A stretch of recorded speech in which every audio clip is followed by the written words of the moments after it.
Bonjour tout le monde, on se retrouve aujourd'hui pour un tuto des mardis et on reste sur la thématique écologie, développement durable. On peut recycler beaucoup de nos déchets, mais le meilleur déchet est celui qu'on ne produit pas. Et donc du coup, le mieux c'est quand même d'éviter l'emballage, le suremballage, tant que possible. De plus en plus, on peut maintenant acheter en vrac, que ce soit en magasin bio ou alors en grande surface.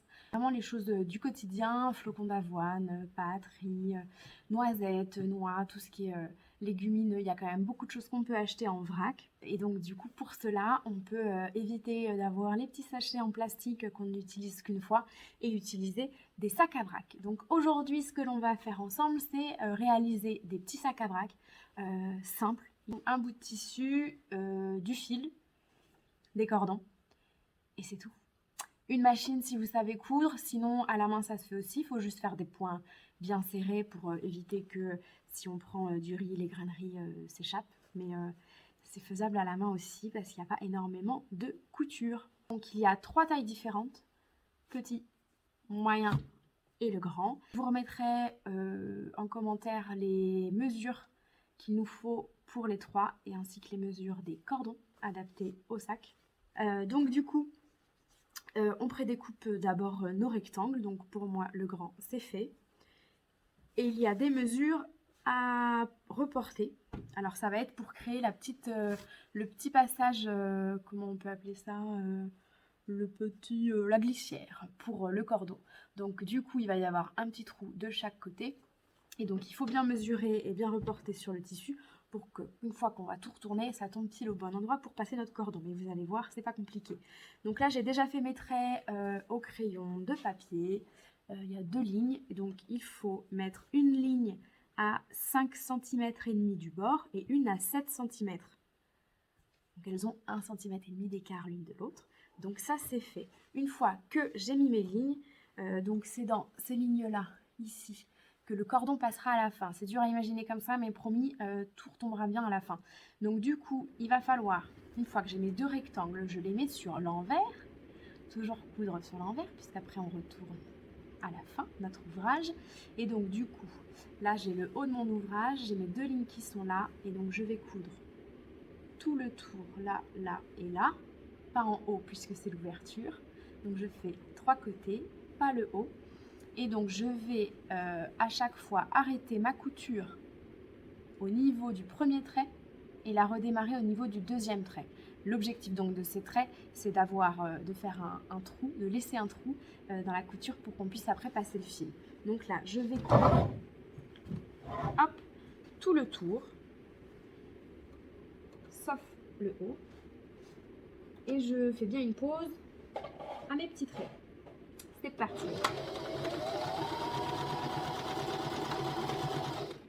Je fais une marche arrière pour bien arrêter, je fais une pause, je lève mon pied et je repars.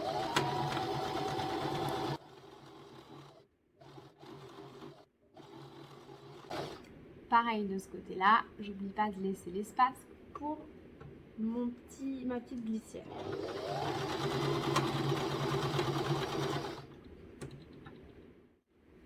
Là, je vais prendre d'autres mesures pour faire mon ourlet. Parce que, comme vous le voyez sur celui qui est déjà fait, on a un petit ourlet dans lequel passe la glissière. Donc du coup, dans le côté où il n'y a pas de trait, et je vais faire d'autres traçages. Cette fois-ci, un trait à 7 cm et demi et un trait à 3 cm.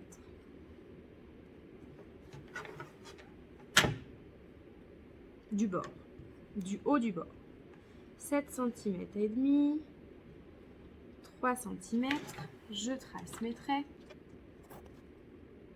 Du coup, première étape, je retourne le haut pour que mon bord touche le premier trait. Une fois qu'on a bien mis le bord contre le trait, une étape qui est très importante, c'est de repasser pour bien aplatir le pli.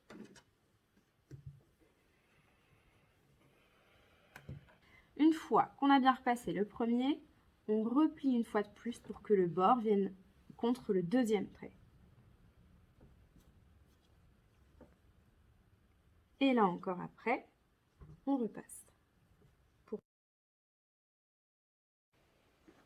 Et si tout se passe bien, quand on retournera, on aura ici notre petit endroit où il y a la petite glissière.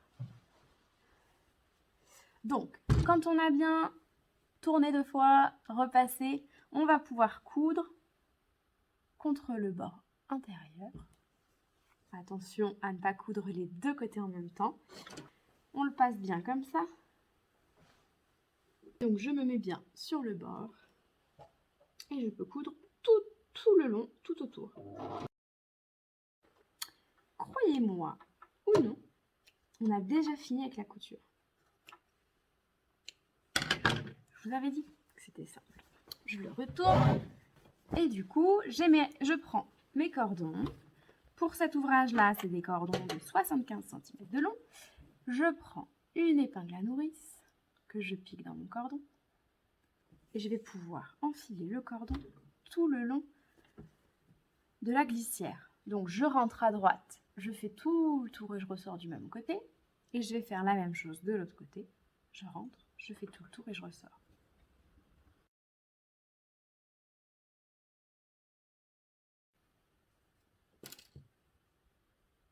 Je fais donc un nœud au bout des 2 cordons. Hop. Et voilà mon sac à vrac. Hop.